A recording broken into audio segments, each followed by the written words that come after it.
y este es el capítulo 15 del Génesis. Vamos a orar y pedirle al Señor nos guíe en este día. Padre, venimos a ti, Señor, pidiéndote tu guía para poder extraer las verdades que estás diciendo por medio de este texto.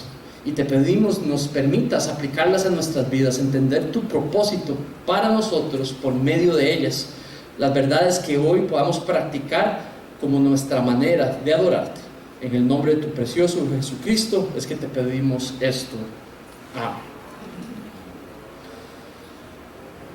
El Dios de bendición en este texto se manifiesta por medio del poder de su gracia.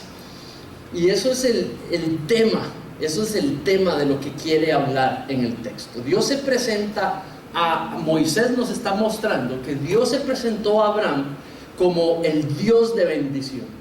Capítulo 13, capítulo 14, Dios le había prometido a Abraham, y lo hemos estudiado aquí, le prometió bendecirlo, pero lo prometió bendecirlo para que fuera al mismo tiempo bendición para otros. Y cuando dijo otros, habló de todas las familias de la tierra. O sea, la bendición que le otorgaría a Abraham sería no solamente una para ser disfrutada, pero también para ser compartida, y de alguna manera esa bendición dada a él sería de impacto y de bendición, dice literalmente el texto, todas las familias de la tierra. Y en ese momento, cuando estuvimos estudiando este texto hace varios meses, estudiamos que esa bendición tenía que ver con el cumplimiento de la gran promesa de bendición que Dios había hecho en los primeros 15, 14 capítulos del Génesis. Y es que echaría para atrás los efectos del pecado sobre la humanidad. Un descendiente de la mujer, un descendiente futuro de la mujer, de Eva, le estriparía la cabeza a un descendiente de la serpiente. Y con eso, figurativamente, lo que está queriendo decir es echando para atrás los efectos que la serpiente había logrado por medio del engaño a Adán y a Eva. Entonces, el cumplimiento de esa promesa, la llegada de nuestro Señor Jesucristo, el Salvador, evento precioso que estamos por celebrar en todo este mes, el nacimiento, el inicio, la llegada del cumplimiento de la promesa por medio del nacimiento de nuestro Señor Jesucristo. Lo que estamos celebrando es hoy y en diciembre es mucho más que simplemente familia. Eso es pequeño. Celebramos mucho más, que es el compartimiento de regalos. Eso es pequeño. Lo que realmente celebramos los creyentes es que Cristo hizo posible, el Señor envió a su Hijo para hacer posible nuestra redención y bendecirnos de la mayor manera que pudo habernos bendecido. Ese es el centro de celebración del hogar cristiano en Navidad. El nacimiento del Hijo, el nacimiento del niño que trajo la redención al mundo. Entonces, lo que estamos hablando ahora en este capítulo 15 específicamente es que el Dios de bendición, el que ha dado la promesa de bendición, habla que quiere hacer cosas preciosas, maravillosas, utilizando la fe madura del creyente. En este caso, la fe madura de Abraham. Capítulo 15, no vemos la práctica de la fe madura de Abraham. Capítulo 16, la próxima semana no vamos a ver la práctica de la fe madura de Abraham y de Sara. Vamos a ver todo lo contrario. En estos dos capítulos lo que vemos ahí es una fe inmadura, inestable, que pasa de arriba y para abajo. Aquí está baja. En el capítulo 16, Sara se va a reír. Sara va a no creer la promesa de bendición que Dios les había dado. Entonces son ejemplos de fe inmadura, y nos deja entender que lo que Dios aspira, lo que Dios desea de nosotros es la práctica de una fe madura. Y lo que vamos a ver aquí es que Dios poderosamente puede y quiere actuar por medio de la fe madura que nosotros practicamos. Entonces, el Dios de bendición en nuestro texto desea hacer cosas maravillosas por medio de una fe madura en la palabra que Él ha dado. Los creyentes tenemos la revelación de la palabra de Dios, y dentro de esa palabra tenemos sus promesas para con nosotros. Y Dios puede utilizar nuestra fe en esas promesas, en esas palabras de promesa entregadas a nosotros, la iglesia, para trabajar por medio de esa fe de una manera poderosa, no solamente en nuestras vidas, pero también en las vidas de aquellos alrededor. ¿Tiene sentido? Bueno, ¿cómo sé esto? Porque esa es la primera sección que habla la narración sobre esta pequeña escena en la historia que Moisés quiere narrar. Entonces, lo primero de lo que habla es que la palabra de Dios, cuando Él la da, Moisés quiere enseñarle a Israel que cuando Dios da su palabra, esa palabra está garantizada, esa palabra es segura, porque Dios es celoso cuando Él entrega su palabra, cuando Él promete algo. Entonces, mira el primer versículo. Después de estas cosas, la palabra del Señor vino a Abraham en visión, diciendo: no temas, Abraham. Ahora ponga atención a las dos promesas que le hace. Yo soy un escudo para ti. Y la segunda, tu recompensa será muy grande. Entonces ahí se está presentando como que se está presentando primero como aquel que le hace una promesa por alguna razón de que va a ser su escudo, va a ser el escudo de Abraham. Eso quiere decir que se presenta como Dios protector de Abraham. Pero también dice que Él le va a dar una recompensa muy grande, una provisión muy grande. Entonces también se coloca como el Dios proveedor de Abraham. ¿Qué ha pasado en el capítulo 14? ¿Se acuerdan? Eran las guerras por las cuales pasó Abraham con los reyes y los derrotó. Dios lo protegió.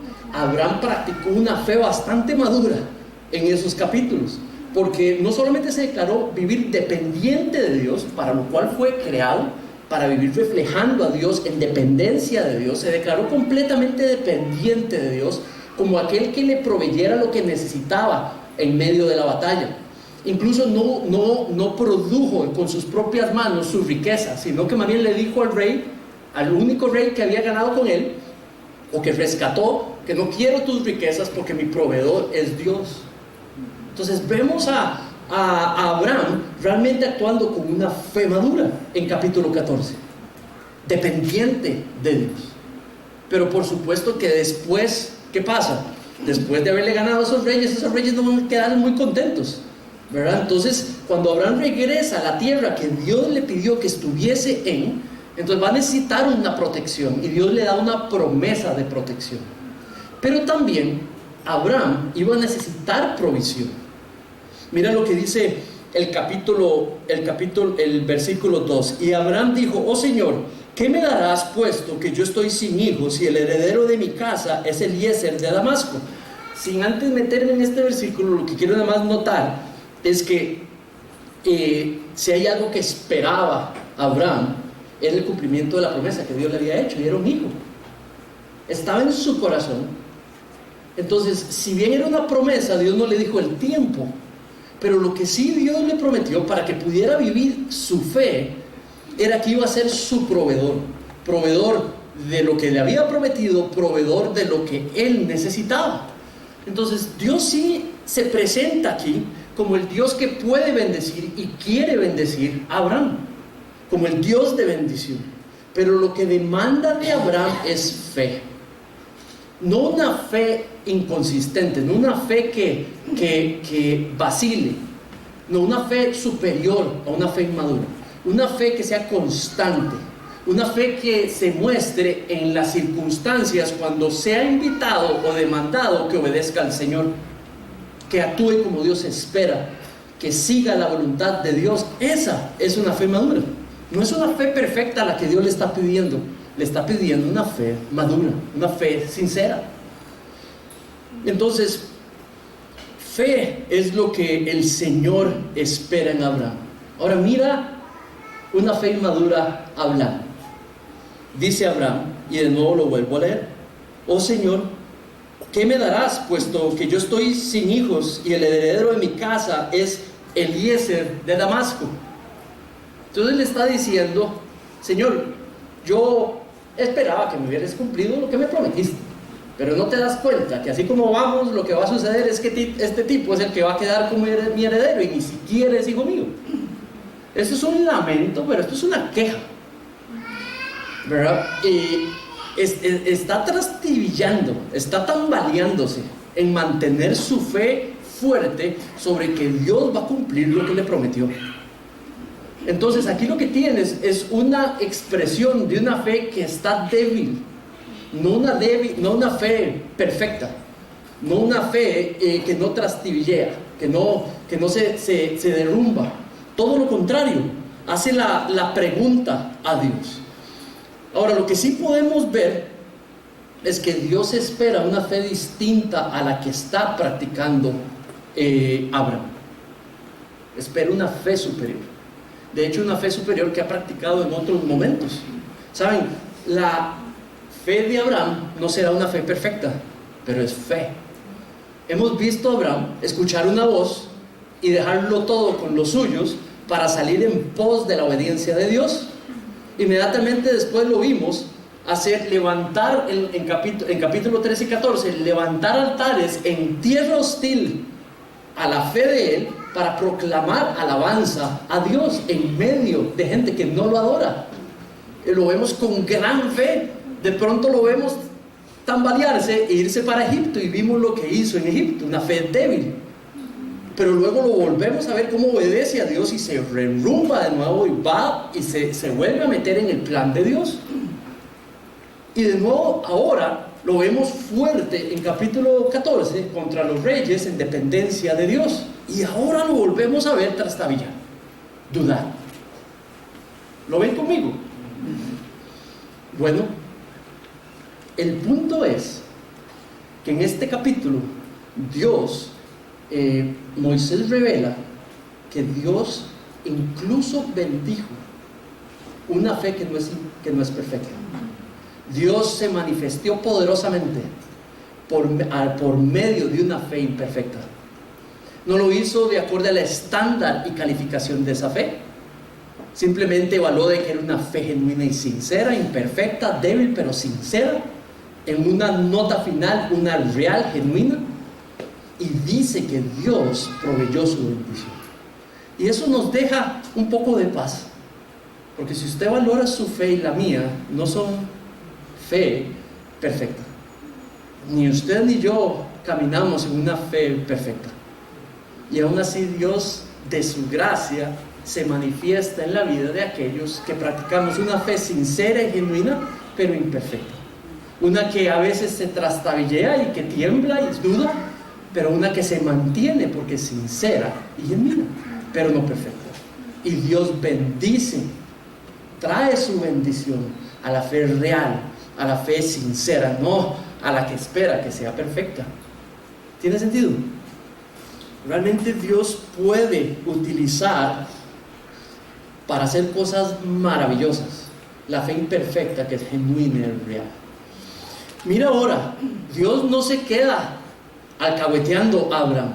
Dios corrige la fe débil, momentánea de Abraham. Mira el versículo 3, el versículo 4. Pero la palabra del Señor vino a él diciendo: tu heredero no va a ser ese. Tu heredero será uno que saldrá de tus entrañas. Él será tu heredero. Corrige la aseveración y la duda de Abraham. No lo vemos disciplinándolo con un castigo, lo vemos disciplinando, corrigiendo la expresión de una fe débil, sino que más bien lo que hace es corregirla.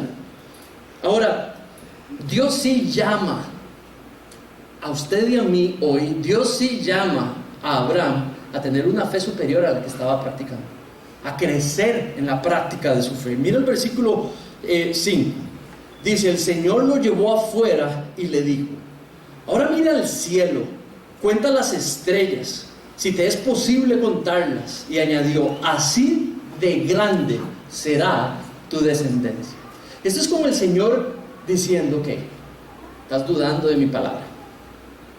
Y es como que las palabras utilizadas es como que toma a Abraham de la mano, lo saca al jardín o a la terraza y le dice: vea, papito, vuelva a ver para arriba. Y le da una lección en el marco de una lección de astronomía. Le dice: cuéntalas, inténtalo. Concluye por ti mismo que no las puedes contar, porque así exactamente será el cumplimiento de mi promesa el cumplimiento de mi palabra. Algo incontable será tu descendencia. Y por medio de ese acto, Dios lo que sí le está enseñando es que necesitas tener una fe superior a la que estás practicando. Sí necesitas depositar completamente tu fe, o sí o no. ¿Me vas a creer o no me vas a creer?, le dice a Abraham. Entonces, de nuevo, yo creo que en esa sección del 1 al 5, si está haciendo un llamado a nosotros hoy, si eso es lo que está invitando a Abraham a hacer, nos está declarando hoy que Dios, el Dios de bendición, el Padre nuestro, es un Dios de bendición, que busca bendecirlos a ustedes y a mí como sus hijos y sus hijas, proveyéndonos la manera de seguir su voluntad, la habilidad para seguir su voluntad. Pero quiere hacerlo y quiere hacer grandes cosas por medio de una fe que sea madura, que ha depositado su fe en el Señor y que ve su palabra como inamovible, como concreta, como algo sólido, y que no trastabillea fácilmente, aunque imperfecta, la tiene puesta en el Señor, en lo que ha prometido en su palabra cumplir. ¿Cómo está mi fe? ¿Cómo está mi fe, la de Enrique, hoy? Realmente estoy mostrando que tengo un deseo por practicar una fe superior a la que tengo, una fe madura. He dado por sentado que está bien con la fe que tengo, o debo de volver mi fe más robusta, más clara, más decidida. ¿Cómo está tu fe? ¿Crees en un Dios de bendición y que puede realmente hacer cosas maravillosas por medio de una fe robusta y madura? ¿Cómo ve Dios tu fe hoy? ¿Cómo está tu fe hoy?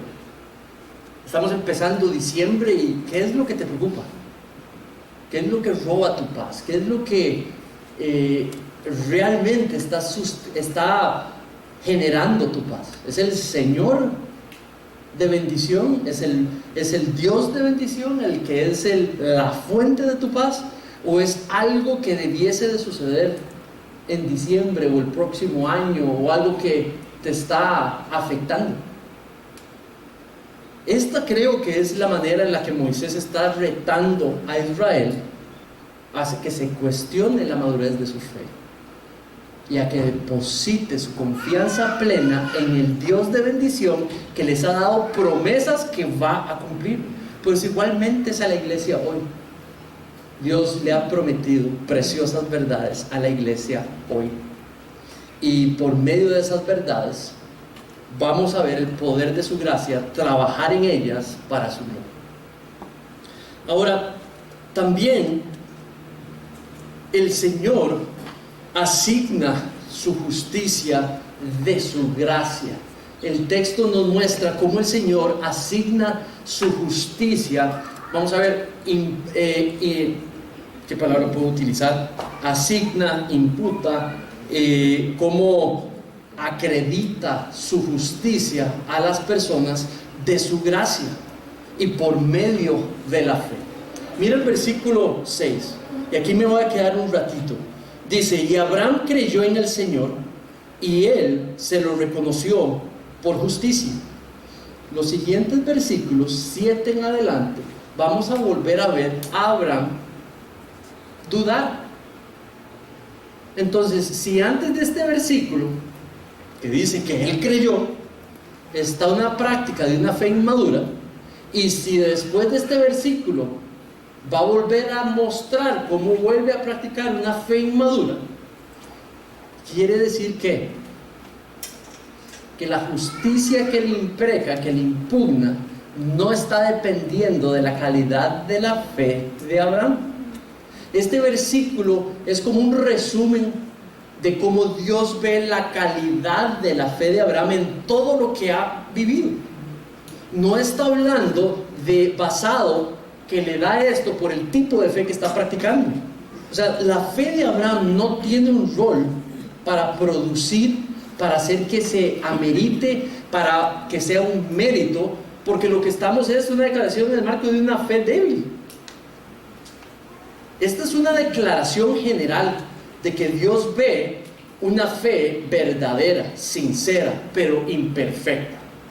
El versículo dice muy claramente que dice, Abraham creyó. Eso, la palabra creer, es importante definirla. Esto es depositar confianza. Esto es depositar la confianza del futuro de uno, de la vida de uno en Dios. Cuando habla de creer, está hablando no de que Abraham tiene una fe perfecta, pero que es una fe sincera a los ojos de Dios. Es lo que ha mostrado en el compendio completo de su vida, desde que Dios empezó a hablar a Abraham. Ahí no hay ninguna acción de Abraham que le acredite la justicia sobre él. No es la fe como obra que puede hacer que Dios entonces se incline hacia Abraham. Porque realmente la fe que se está mostrando en el capítulo 15 es terrible. Entonces hay otra fuente, hay algo más que es lo que está moviendo el favor de Dios hacia Abraham. Mira la segunda parte, dice, Abraham creyó en el Señor y él se lo reconoció por justicia. ¿Qué es justicia? Para tratar de entender esos dos elementos. Entonces, número uno, creyó y le dice que le reconoce la fe como justicia. Justicia, cuando hablamos de la justicia de Dios, eso tiene que ver con la manera moral de vivir que agrada a Dios y que Dios acepta, que va de acorde a la ley de Dios. La vida moral, la conducta moral, el comportamiento moral que obedece al 100% la ley de Dios. Eso es la justicia de Dios. Ahora, ¿por qué eso? Porque Dios es justicia. Dios es justicia. Dios actúa exactamente como de acorde a su voluntad y es perfecto. De hecho, es recto, es justo, porque todo lo que hace es de acorde a su justicia, a su voluntad. Entonces Dios espera que nosotros podamos vivir de acorde a su justicia. Pero ¿qué es lo que hemos aprendido en el Nuevo Testamento? De que ninguno ha podido vivir de acorde a su justicia. Todos hemos quebrado la ley. Nos llamamos pecadores, ¿cierto? Entonces dice que Él le asigna su justicia. Entonces no puede ser por alguna obra de Abraham, no puede ser por la fe meritoria de Abraham. Es de la gracia de Dios que le asigna su justicia. Si justicia es una manera de vivir de acorde a la voluntad de Dios, eso es un regalo de Dios, porque Abraham no lo vive. Abraham no vive con ese estándar, y aún así Dios lo ve como si sí lo viviera, al estándar perfecto de Dios. Entonces le da algo que no se merece, algo que no cumple. Entonces, ¿cómo es que llegó a él? Bueno, llega de su regalo inmerecido, viene de su no merecimiento. Dios aún así da y bendice a Abraham con su salvación, con su justicia, y lo ve como alguien justo, no porque se lo merece, sino porque Dios lo hace de su gracia, de su misericordia. Ahora, el Nuevo Testamento nos confirma esto.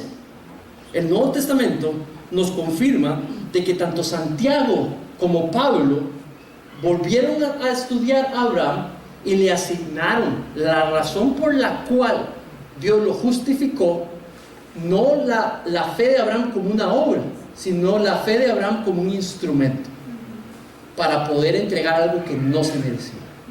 No lo va a hacer a través de alguien que no cree, lo va a hacer a alguien que cree, tal vez de manera imperfecta, pero cree genuinamente.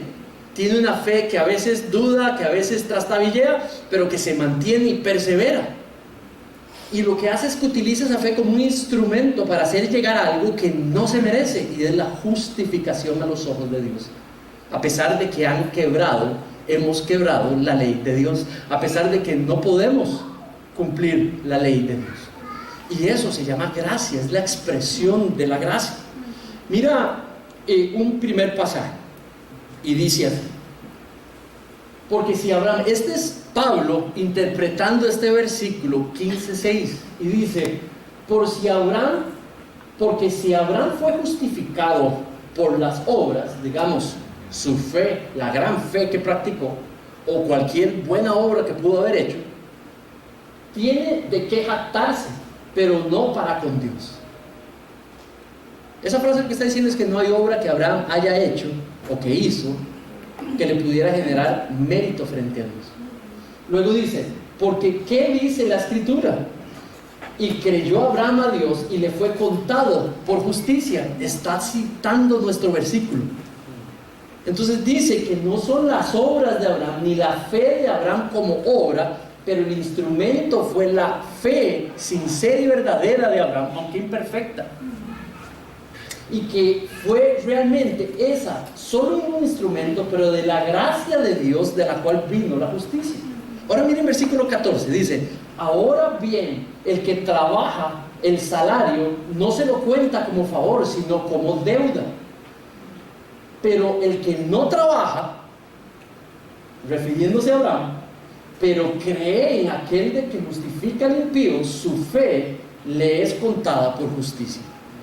Abraham es considerado en ese pasaje por Pablo como un pecador, como alguien que no vivía al estándar perfecto de Dios, pero que sí tenía una fe verdadera y sincera, una fe que perseveraba. No era una fe perfecta, pero era una fe agradable a los ojos de Dios. Eso no le contó por obra, Dios la utilizó para expresar el poder de su gracia y otorgarle la salvación. ¿Lo ven? ¿Verdad? Dice que justifica al impío. Entonces Pablo está diciendo cómo funciona hoy la gracia preciosa de Dios, la promesa de bendición de Dios. La otorga utilizando la fe en Cristo, en la obra de Cristo, y otorga su bendición por medio de esa fe en lo que Cristo vino a hacer en nuestro lugar. No porque nos merezcamos algo, pero por la obra que hizo Cristo. Y cuando nuestra fe es genuina en eso, Dios expresa su gracia, su merecido favor y nos regala salvación. Viene a morar a nuestras vidas y empieza a trabajar por ellas, no por mérito, usando nuestra fe para la gloria de Dios. Ahora mira también, no solamente en esa sección, pero mira esta es como la confirmación. Dice el mismo pasaje, como también David habla de la bendición que viene sobre el hombre a quien Dios atribuye justicia aparte de las obras. Entonces en nuestro capítulo 15 las obras de Abraham no fueron la fe de Abraham lo que torció el brazo de Dios para verlo como justo, sino que dice que fue la fe. Luego llega y cita a David y dice, bienaventurados aquellos cuyas iniquidades han sido perdonadas, cuyos pecados han sido cubiertos. Bienaventurado el hombre cuyo pecado el Señor no toma en cuenta. ¿Saben? Y eso lo que muestra es que Pablo está confesando que hoy como funciona el otorgamiento de la gracia de Dios, favor no merecido, es usando instrumentalmente la fe y de la creencia genuina de que Cristo murió en la cruz en nuestro lugar para nuestra salvación. Él imputa la justicia de Dios en esa persona creyente, en esa obra y en esa persona. Y entonces Dios lo ve como alguien que sí sigue el estándar de Dios, aunque no lo sigue, porque lo hace es que lo que ve es la obra de Cristo que Él mismo impulsó. ¿Tiene sentido? Esta maravillosa verdad es lo que celebramos en Navidad. Esa maravillosa verdad es lo que significa un niño en un pesebre. El detalle, ese pequeño detalle no es importante. El detalle es la obra que ese niño hizo cuando se volvió adulto. El detalle es la crucifixión, es la salvación, es la resurrección, es la ascensión. Y esa es nuestra gran celebración hoy.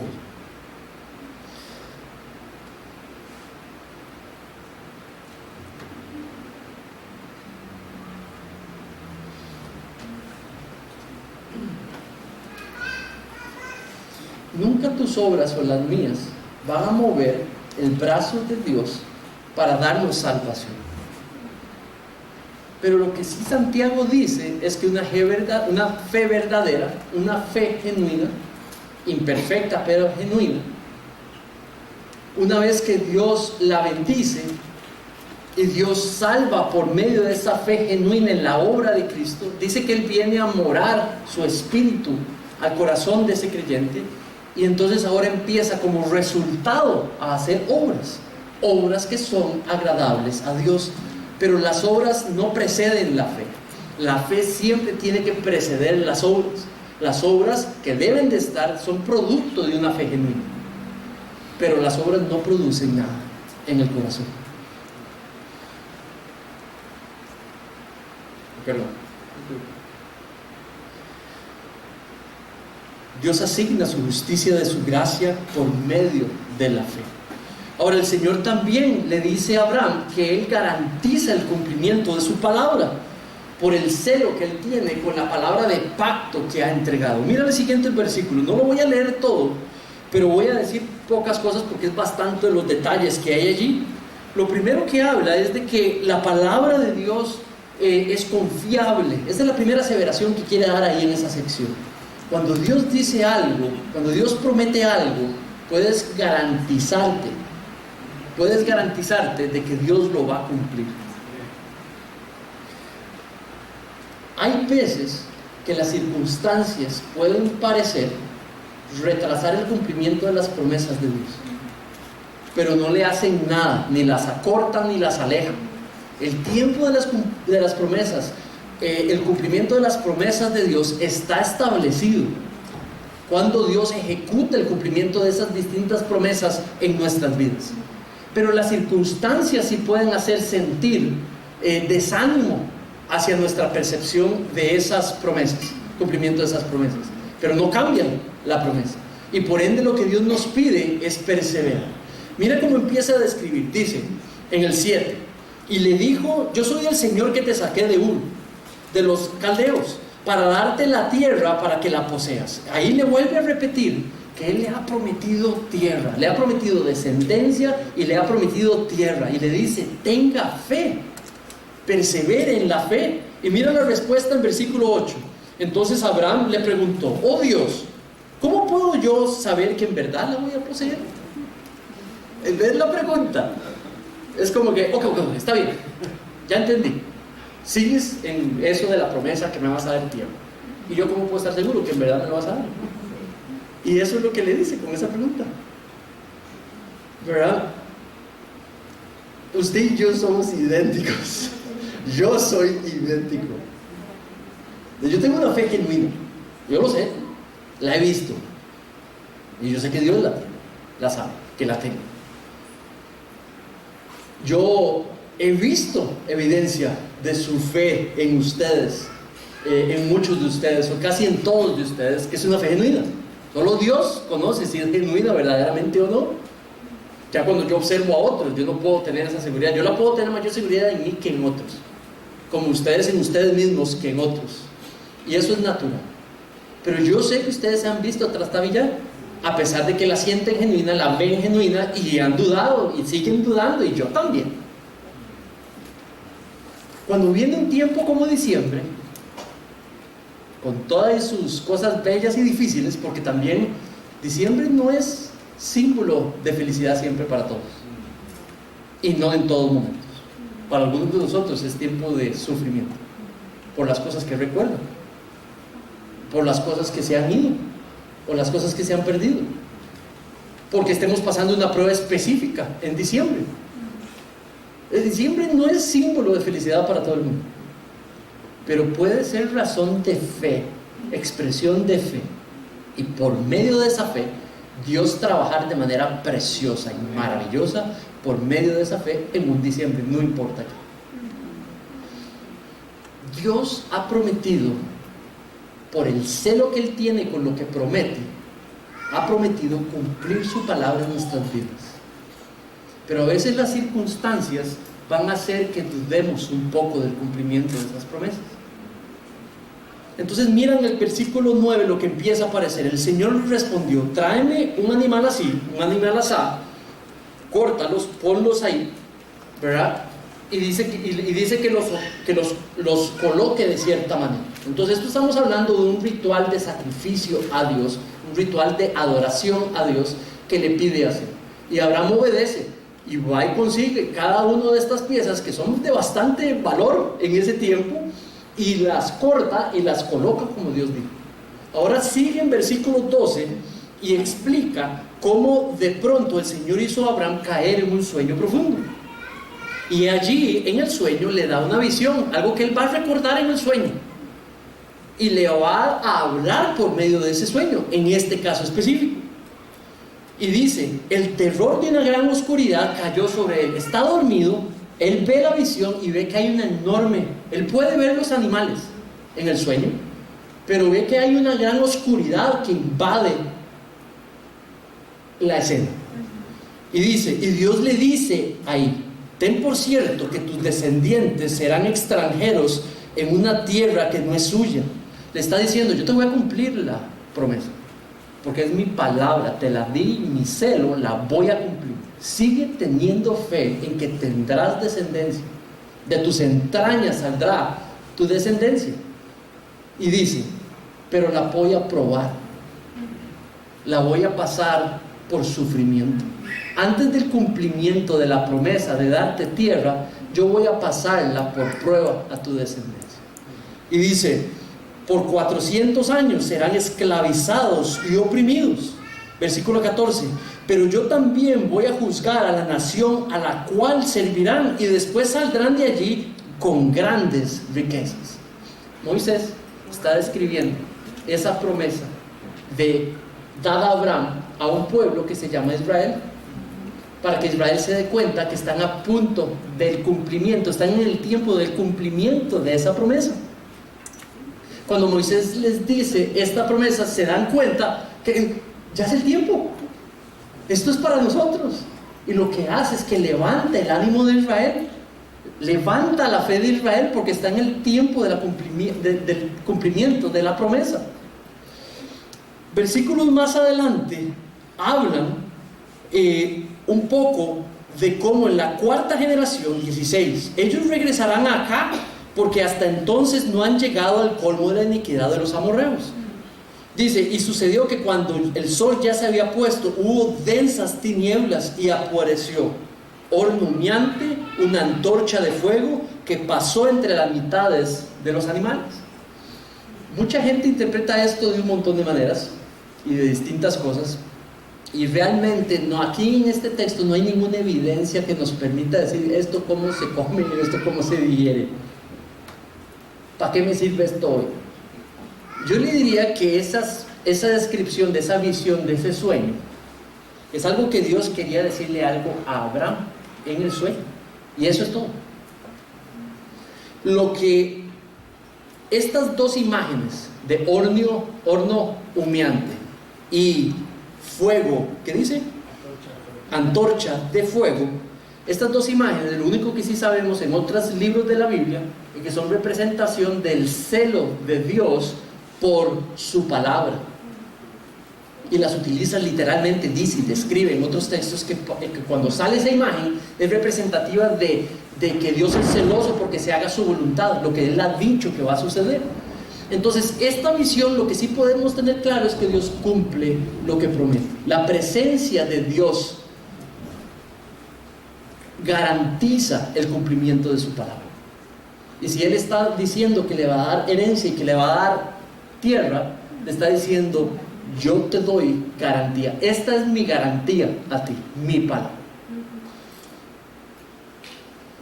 ¿Saben? Hasta aquí hemos aprendido dos cosas primarias: que la gracia de Dios se extiende utilizando la fe como instrumento, no como mérito, no como obra. Número uno, que Dios le extiende su justicia y ve como justo a los que no se merecen ser justos, a los que no han hecho nada para volverse justos a sus ojos. Quien lo hace todo es Dios, para poder vernos como justificados, ¿cierto? Eso quiere decir Eso quiere decir de que todos los miembros de un pacto con Dios, Dios los ve así. Todo aquel que entra a un pacto con Dios, en el pacto de Dios, Dios lo ve como alguien a quien le imputa, le impregna, le aplica, le asigna su justicia sin merecerlo. Lo que hay que hacer es ser parte de ese pacto, nada más. ¿Tiene sentido? Lo que hay que hacer es pertenecer a ese pacto. Moisés no ha hecho nada para entrar en este pacto con Dios. Quien lo ha hecho es Dios, y lo inserta en este pacto. Y la bendición por recibir va a depender de la voluntad de Dios, de lo que Dios hace, de que cumpla su palabra, no de Moisés. Perdón, no de Abraham. Igualmente somos nosotros. Mira estos versículos. Hebreos 9:15 dice: por eso Cristo es el mediador de un nuevo pacto, a fin de que, habiendo tenido lugar una muerte, en ese texto, ¿qué tuvo lugar? La muerte de los animales, ¿verdad? En este nuevo pacto, que no es el mismo abrámico, que es el que está ejecutándose aquí, ¿verdad? Dice que la muerte fue la de Cristo. ¿Para qué? Para la redención de todas las transgresiones que hemos cometido, ¿verdad? Bajo el primer pacto. En el primer pacto, el que quiebra la ley, muere. En el nuevo pacto, Cristo es el que muere en lugar del que quebró el primer pacto. Ustedes y yo fuimos creados a la imagen de Dios para acatar la ley de Dios a la perfección, pero quebramos la ley, y el merecimiento de la quiebra de la ley es la muerte. Y eso es lo que merecemos, el primer pacto. Pero en el segundo pacto, en el verdadero pacto, en el nuevo pacto, en ese, Cristo es el que muere en nuestro lugar, y aquel que pone su fe en esa muerte entra a ser participante del nuevo pacto, donde por la sangre de Cristo derramada nuestros pecados son perdonados. La gracia de Dios se imputa sobre nosotros sin merecerlo.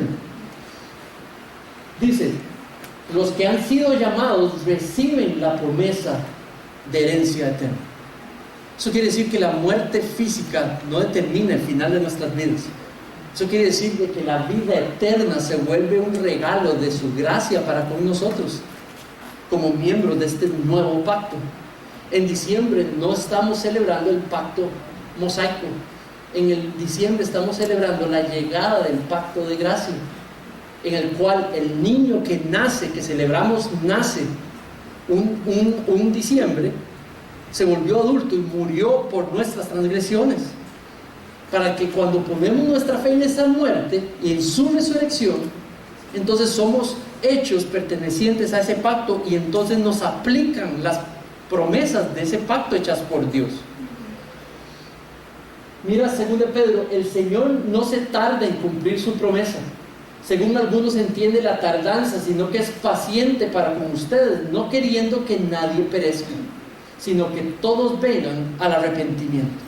La gente de segunda de Pedro, lo estudiamos aquí porque estudiamos la carta, estaban sufriendo mucho, y algunos estaban dudando de que en verdad fuera a cumplir la promesa del regreso, la promesa de salvación. Y Pedro les dice: el sufrimiento a veces hace pensar que no llega, o que se va a tardar mucho en llegar al cumplimiento de las promesas de Dios. Y Pedro les dice: no teman, que están seguras por el celo de la palabra de Dios que lo va a hacer cumplir. En este texto, Dios le promete que los descendientes de Abraham iban a sufrir 400 años, pero que la promesa para ellos de bendición se cumpliría. ¿Saben? También el Señor tiene promesas de bendición para nosotros en la iglesia hoy. Promesas de bendición, de cumplimiento, porque somos parte de este nuevo pacto. Mira, veremos, perdón. Dice: los sacerdotes anteriores eran más numerosos, porque la muerte les impedía continuar, pero Jesús conserva su sacerdocio inmutable, puesto que permanece para siempre, por lo cual Él también es poderoso para salvar para siempre a los que por medio de Él se acercan a Dios, puesto que vive permanentemente para interceder por ellos. esta es una promesa que está activa hoy, que mientras hoy vivimos nuestras vidas, Cristo intercede permanentemente por los que somos creyentes. No importa cuál sea tu situación, las circunstancias que estás pasando hoy, Cristo está permanentemente sentado en su trono, intercediendo por nosotros los que hemos creído en su salvación. Ahora mira, Romanos, ¿quién acusará a los escogidos de Dios? Eso está diciendo que nuestra fe es imperfecta. A pesar de ser salvos, somos imperfectos. A veces cometemos errores. Nuestra vida no es perfecta, pero ¿quién nos puede acusar por nuestros errores? Y dice, Dios es el que justifica. ¿Quién es el que condena? Cristo Jesús es el que murió por nuestros pecados. Si más aún el que resucitó, el que además está a la diestra de Dios, Él también intercede por nosotros. ¿Quién nos puede separar del amor de Cristo? Y eso es una promesa que Dios celosamente cumple. Mientras intercede por nosotros hoy, dice que nada nos puede separar de su amor en Cristo por nosotros. El versículo amplía y dice, ¿quién nos separará del amor de Cristo? Las pruebas, la angustia, la persecución, el hambre, la desnudez, el peligro, la espada. Y dice, tal como está escrito, por causa tuya somos puestos a muertes todo el día. Somos considerados como ovejas para el matadero. Pero en todas estas cosas, las que acaban de mostrar, dice, somos más que vencedores por medio de aquel que nos amó. Y Pablo remata con esta frase, porque estoy convencido, la vida lo ha convencido, la experiencia de él lo ha convencido, de que ni la muerte, ni la vida, ni los ángeles, ni los principados, ni lo presente, ni porvenir, ni poderes, ni lo alto, ni lo profundo, ni ninguna otra cosa creada nos podrá separar del amor de Dios que es en Cristo Jesús nuestro Señor. Esa es una promesa vigente para aquellos que por gracia nos insertó en el nuevo pacto. Los hijos y las hijas de Dios creyentes en la obra de Cristo hemos sido insertados en el nuevo pacto, y Dios le ha dado una promesa que cuida celosamente su cumplimiento de salvación para aquellos que somos creyentes en Cristo Jesús, pero también ha prometido que mientras vivimos para su gloria, Él intercede por nosotros. Él está pendiente, involucrado en nuestras vidas e intercede por nosotros. Pero dice también que nada de lo que podamos pasar mientras Él regresa, nada de lo que podamos experimentar nos va a separar del amor de Cristo, del amor que Dios siente por nosotros. Esta iglesia puede ser probada, esta iglesia puede pasar por sufrimiento, esta iglesia puede pecar. Nada nos va a separar, nada nos puede separar del amor que Cristo tiene por nosotros. Amén.